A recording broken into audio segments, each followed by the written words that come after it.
سے 1000 سال، آج سے 1200 سال پہلے، 1000 سال 1200 سال پہلے 80 ہجری میں امام اعظم رضی اللہ تعالیٰ عنہ پیدا ہوئے، 150 ہجری میں آپ کا وصال ہوا۔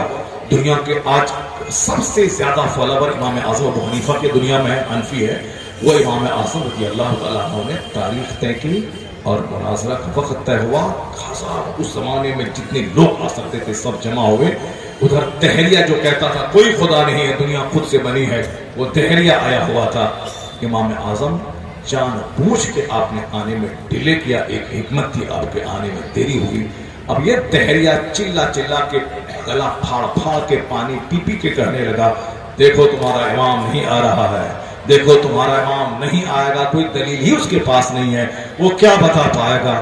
اسی بیچ میں وہ گلا پھاڑ ہی رہا تھا کہ امام اعظم تشریف فرما ہوئے، اور جب آئے تو اس کے بعد وہ دہریہ بولا کہ آپ کے آنے میں تاخیر کیوں ہوئی، میں بہت پہلے سے منتظر تھا اور آپ نے لوگوں کا وقت خراب کیا۔ امام اعظم نے کہا کیا بتاؤں، میں راستے میں آ رہا تھا، سامنے ایک ندی تھی، ندی میں کیسے پار کروں میں سوچ رہا تھا، دیکھا کہ اچانک ایک درخت کٹ گیا، پھر میں دیکھا کہ درخت سے درختے نکل گئے، پھر میں دیکھا کہ کشتی خود بخود بن گئی، پھر میں دیکھا کہ اس کشتی پر بیٹھ کر کے میں دریا پار کر کے میں تمہارے پاس آ گیا۔ اب وہ دہریہ بولا دیکھو تمہارا امام کتنا جھوٹ بول رہا ہے، کیا کوئی درخت بغیر کسی کاٹنے والے کے کٹ سکتا ہے؟ کیا تختہ بغیر کسی بڑی پھاڑنے والے کے پھڑ سکتا ہے؟ کیا ناؤ کشتی کسی بنانے والے کے بغیر بن سکتی ہے؟ یہ کتنا بڑا سفید جھوٹ بول رہا ہے۔ امام اعظم نے کہا کہ اے ملحد، اے بے دین، سن لے، جب ایک درخت بغیر کسی کاٹنے والے کے نہیں کٹ سکتا، جب ایک کشتی بغیر بنانے والے کے نہیں بن سکتی، یہ کائنات بغیر کسی بنانے والے کے کیسے بن گئی ہے، یہ بتا دے۔ امام اعظم کا جواب تھا، وہ دہریہ خاموش ہو گیا۔ سارے مجمع میں اللہ پر مضبوط یقین کی کیفیت پیدا ہو گئی۔ کہا کسی کی چھوٹی سی کھوپڑی میں آئے نہ آئے، مگر یہ بات حق ہے کہ دنیا بنانے والا خدا ہے اور وہ اکیلا ہے، وہ ہمیشہ سے ہے، ہمیشہ رہے گا، وہی ساری کائنات چلاتا ہے، اور جس دن وہ چاہے گا کائنات میں زلزلہ آئے گا، کائنات کا وناش ہوگا، دنیا کا وناش ہوگا، قیامت آئے گی، پھر اس کے بعد دوبارہ لوگوں کو زندہ کر کے اس سے حساب کتاب لیا جائے گا۔ ربنا ما خلقت ھذا باطلا سبحانک فقنا عذاب النار۔ جو جتنا زیادہ ڈیپ میں ڈوبتا ہے، غور و فکر کرتا ہے، دماغ جلاتا ہے، آسمان اور سورج کے نظام کو دیکھتا ہے، وہ اخیر میں یہی کہتا ہے کیا، ان فی خلق السماوات والارض واختلاف اللیل والنہار لآیات لأولی الالباب الذین یذکرون اللہ قیاما وقعودا وعلی جنوبہم ویتفکرون فی خلق السماوات والارض ربنا ما خلقت ھذا باطلا سبحانک فقنا عذاب النار۔ اللہ کہتا ہے کہ زمین آسمان کی پیدائش میں، رات اور دن کے بدل بدل کر آنے میں عقل مندوں کی آنکھ کھلنے کی بات ہے۔ عقل مند وہ جو اس پر غور کرتے ہیں تو اٹھتے ہوئے، لیٹے ہوئے، بیٹھے ہوئے اللہ کا ذکر کرتے ہیں۔ وَيَتَفَكَّرُونَ and they consider in the creation of the heavens and the earth۔ وہ آسمان اور زمین کی پیدائش میں غور و فکر کرتے ہیں۔ اس کے بعد اس کا ایمان ایسا پختہ ہوتا ہے، وہ کہتا ہے ربنا ما خلقت ھذا باطلا، تو نے اس کائنات کو بیکار نہیں بنایا ہے، میں جتنی بھی عبادت کروں تیری عبادت کا حق مجھ سے ادا نہیں ہو پائے گا، بس تو اپنے فضل سے مجھے جہنم کی آگ سے بچا دے۔ سبحان اللہ۔ بندہ دماغ جلائے گا تو ذرہ ذرہ بتائے گا کہ خدا ہے، وہی روزی دینے والا ہے۔ مسلمانوں کے سر پہ ٹوپی ہے، مگر دھیرے دھیرے یقین کمزور ہو رہا ہے کہ جھوٹ نہیں بولیں تو مال کہاں سے آئے گا، سود نہیں کھائیں تو پیسہ کہاں سے بڑھے گا، ٹھگیں دوسروں کو نہیں تو مال کہاں سے آئے گا۔ یعنی ٹھگی کا کاروبار لوگ کر رہے ہیں۔ یقین وشواس کرے کہ اللہ روزی دینے والا ہے، میں نہیں جھوٹ بولوں گا، بچے میرے مر جائیں مگر میں جھوٹ نہیں بولوں گا۔ جب اللہ دیکھ لے گا کہ یہ بندہ مجھ پر یقین کر رہا ہے، وہاں سے روزی دے گا جہاں سے بندہ سوچ نہیں سکتا۔ وَمَن يَتَّقِ اللَّهَ يَجْعَل لَّهُ مَخْرَجًا وَيَرْزُقْهُ مِنْ حَيْثُ لَا يَحْتَسِبُ۔ جو اللہ سے ڈرتا ہے، اللہ مشکل سے نکلنے کا راستہ پیدا فرما دیتا ہے اور وہاں سے روزی دیتا ہے جہاں سے بندہ سوچ نہیں سکتا۔ اللہ وہاں سے روزی دیتا ہے. صرف یقین ہونا چاہیے, مضبوط یقین. یہ یقین کو ختم کرنے والی چیزیں ہیں مسخرہ, یقین کو ختم کرنے والی چیزیں ہیں جوکنگ, یقین کو ختم کرنے والی چیزیں ہیں ڈرامہ, یقین کو ختم کرنے والی چیزیں ہیں صاحب کامیڈی. کامیڈی نہیں بلکہ قرآن سنیے, کامیڈی نہیں بلکہ حدیث سنیے, کامیڈی نہیں بزرگان دین کی زندگی سنیے. اب ذرا غور سے سنیے میری بات جو میں آپ تک پہنچانا چاہ رہا ہوں. میں کہنا چاہتا ہوں کہ حضور کی ساری باتیں لاجواب, حضور کا حسن لاجواب, حضور کی ذات لاجواب, حضور کی ظاہری حیات لاجواب, حضور کی ابھی کی زندگی لاجواب. یعنی ساری چیزیں یونیک اور لاجواب ہیں. کیوں لاجواب ہیں؟ اپنے مولا کا پیارا ہمارا نبی, دونوں عالم کا دولہا ہمارا نبی. Our prophet is the beloved messenger of his creator. Our prophet is the bridegroom of this world and the hereafter. اور اعلیٰ حضرت نے کتنی زبردست بات کہہ دی, حسن کھاتا ہے جس کے نمک کی قسم, ہے وہ ملیح دل آرا ہمارا نبی. حسن کھاتا ہے جس کے نمک کی قسم. یوں تو یوسف علیہ السلام کو دنیا کا آدھا حسن دیا گیا تھا, لیکن وہ حسن میں وائٹ نیس تھا, وہ حسن صبح ہی تھا.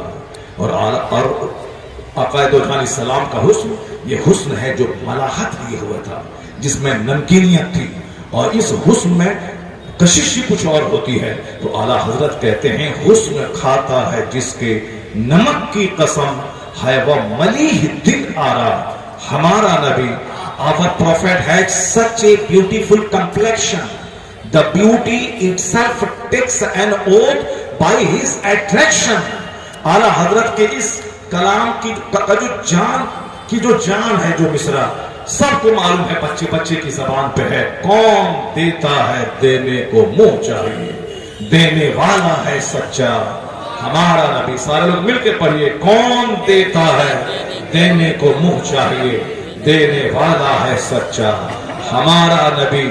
ظاہر سی بات ہے اللہ نے اپنے محبوب کو مالک و مختار بنا دیا ہے, کائنات کے خزانوں کی کنجیاں آپ کو دے دی. اور حضور کہتے ہیں واللہ یعطی وانا قاسم, اللہ دیتا ہے میں بانٹنے والا ہوں, اللہ مجھے دیتا ہے میں ڈسٹریبیوٹر ہوں, میں بانٹنے والا ہوں. اس لیے رضا نے کہا کون دیتا ہے دینے کو منہ چاہیے, دینے والا ہے سچا ہمارا نبی. Our prophet is the true distributor of God's favors. He alone can give because he has these powers. بس میں آخری بات کہوں اور میں آگے بڑھتا ہوں, آپ غور سے میری گفتگو سماعت کریں. اعلیٰ حضرت کے شعر میں نصیحت ہے, اعلیٰ حضرت کے شعر میں معنویت ہے. اعلیٰ ایک گھنٹے کی تقریر ایک طرف, ایک مصرع ایک طرف. آج لوگ کسی زمیندار کے سامنے کھڑے ہیں, کسی ہونڈے سے دوستی کرتے ہیں تاکہ میرے وقت پہ وہ کام آئے, کسی دلال سے دوستی کرتے ہیں تاکہ وقت پہ کام آئے.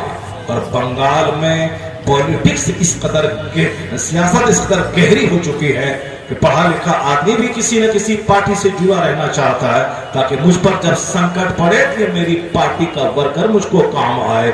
اسی لیے کوئی ترنمول میں ہے, کوئی سی پی آئی میں ہے, کوئی سی پی آئی ایم ایل میں ہے, کوئی کانگریس میں ہے, اور کوئی مسلمان نام کا آدمی بھاجپا میں ہے, تاکہ ہم پر سنکٹ پڑے تو یہ مجھ کو میرے کام آئے. سنکٹ کی گھڑی میں کام آنے کے لیے کوئی نیتا کے سامنے ہاتھ پھیلائے ہوا ہے, کوئی کسی گونڈے سے دوستی کرتا ہے, اس گونڈے کو اپنے دروازے پہ لا کے کبھی اس کی مہنگی گاڑی کھڑی کرتا ہے تاکہ آس پاس کے سارے میرے پڑوس کے لوگ مجھ سے ڈرنے لگے کہ اس کا سنبندھ اس گونڈے سے ہے, اس بڑے گونڈے سے ہے. مصیبت میں وہ کام آئے گا. رضا نے 100 سال پہلے کہا کیوں کسی گونڈے, کیوں کسی پتنیدار, کیوں کسی سردار کا سہارا لیتا ہے جب مصطفیٰ ساری کائنات کے مددگار موجود ہے. غم زدوں کو رضا مجھ دیجئے کہ ہے بے کسوں کا سہارا ہمارا نبی. غم زدوں کو رضا مجھ دیجئے کہ ہے بے کسوں کا سہارا ہمارا نبی. Our prophet will help the helpless through his compassion because Allah has give him these powers. اللہ نے اسے وہ طاقت دی ہے کہ غمزدوں کی وہ مدد کر سکے. Give this good news to those who are grief-ridden. جو مصیبت زدہ ہے, جو مصیبتوں میں پھنسا ہے, اس کو یہ بشارت سنا دیجئے کہ مصیبت میں کام آنے والی ذات دنیا میں بھی, قبر میں بھی, حشر میں بھی مصطفیٰ جان رحمت کی ذات گرامی. یہاں جب روح نکلے گی، مصطفیٰ کا دیدار ہوا تو روح نکلنے کی ساری تکلیفیں بھول جاؤ گے۔ قبر میں جب سناٹا، اندھیری کوٹری، جہاں نہ بیوی نہ بچے نہ بھائی نہ بندھو کوئی نہیں رہیں گے، جس کے لیے میں جیتا رہا ساری زندگی، اس میں کا ایک فرد میرے ساتھ قبر میں نہیں رہے گا۔ اس اندھیری کوٹری میں اجالا بخشنے کے لیے مصطفیٰ جان رحمت تشریف لے آئیں گے، جہاں قیامت کے دن ایک ایک نیکی میں بھیک مانگوں گا، اپنی اولاد سے، اپنی بیوی سے، اپنے والدین سے، اپنے دوست یار سے، ایک نیکی کوئی نہیں دے گا۔ اس سنکٹ کی گھڑی میں مصطفیٰ جان رحمت کام آئیں گے، اس سنکٹ کی گھڑی میں آقا کام آئیں گے۔ اس لیے رضا نے کہا کہ غم زدوں کو رضا مژدہ دیجئے کہ ہے بے کسوں کا سہارا ہمارا۔ یہ بتایا کہ میں نے 50 سال پہلے جو نعت پڑھی تھی، جو میں پڑھتا تھا، وہ میں نے آپ کو سنایا۔ اب اس نعت کے سنانے کا مقصد یہی ہے، اس کا انگریزی ٹرانسلیشن سنانے کا مقصد یہی ہے کہ ہمارے وہ بچے جو اسکول کالج میں پڑھتے ہیں، جو مولانا صاحب لوگوں کو احمق سمجھتے ہیں کہ ان کو انگریزی نہیں آتی ہے، وہ بچے جان جائیں کہ میں نے انگریزی میں ایم اے کیا ہے، اور یہ معمولی ایم اے نہیں کیا ہے۔ 500 بچوں میں میرا رزلٹ میٹرک میں سب سے ٹاپ رہا ہے، 10 کلاس 500 بچوں میں سب سے ٹاپ رزلٹ رہا ہے، اور پھر مدرسہ چھوڑ کے نہیں، مدرسے میں پڑھنے کے ساتھ رہا ہے۔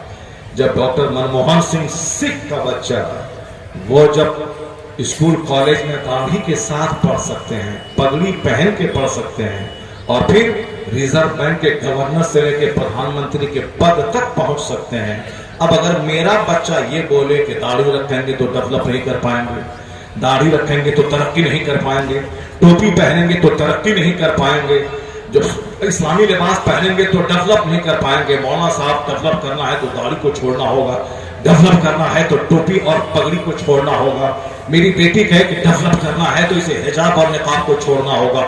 اس سے زیادہ احمق اور نادان کون ہے جب اس زمانے میں ابھی کچھ سال پہلے وہ سکھ گھرانے میں پیدا ہونے والا وہ فرد جو ہائی اسکول میں پڑھا، داڑھی نکلنے لگی، داڑھی چھوڑ دیا، گریجویشن کرنے کے لیے گیا، پگڑی پہننا شروع کیا، وہ یہاں سے آکسفورڈ، کیمبرج، لندن پڑھنے گیا، وہاں بھی وہ داڑھی اور پگڑی کے ساتھ پڑھتا رہا، وہاں سے لوٹ کے آیا، ہندوستان کے سب سے بڑے bank reserve bank of India کا گورنر رہا، تو پگڑی سر پہ رہی، چہرے پہ داڑھی رہی، پھر دھیرے دھیرے پروگریس کرتے ہوئے پردھان منتری بن گئے، 5 سال نہیں 10 سال تک رہے، مگر سر پہ پگڑی بھی رہی، چہرے پہ داڑھی بھی رہی، وہ ڈیولپمنٹ کرتا رہا۔ یہ بتا دیں کہ جو پگڑی اور داڑھی کے ساتھ ایک مشرک جو ایمان، جو اسلام پر یقین نہیں کرتا، اللہ پر یقین نہیں ہے، جب وہ داڑھی پگڑی کے ساتھ 10 گھنٹے پڑھے، 12 گھنٹے پڑھے، 18 گھنٹے پڑھے تو دنیا میں ڈیولپ کر جائے، تو جو مسلمان اپنے نبی کی سنت پر عمل کرتے ہوئے سر پہ ٹوپی سجائے،